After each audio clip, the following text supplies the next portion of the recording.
Hi అండి అందరికీ.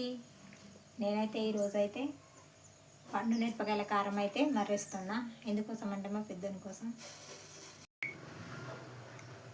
నేనైతే ఎట్లా చేస్తానో మీకైతే చూపెడతా చూడండి. మా పెద్దోని కోసం అయితే మర్రేస్తున్నా ఈ కారం. ఆశ్రమనే వస్తానా.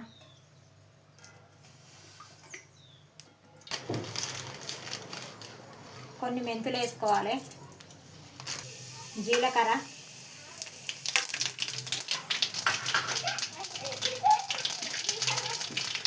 ఉల్లిపాయలు కొంచెం పచ్చిపచ్చి దంచుకొని వేసుకోవాలి. టమాటా వేస్తానా.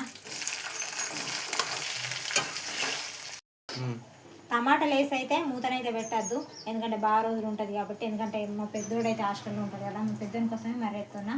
అందుకోసమని మూతనైతే పెడతలేను. మూత పెట్టకపోతేనే బాగా రోజులు అవుతుంది.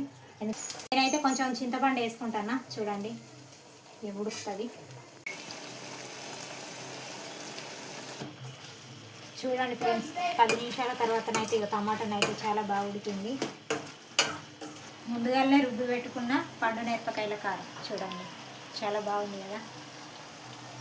వేస్తున్నా.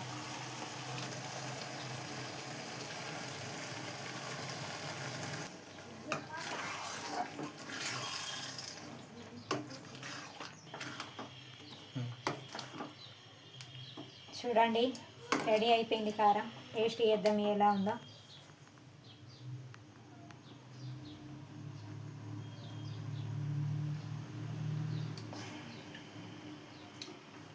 చాలా బాగుంది, సూపర్గా ఉన్నది.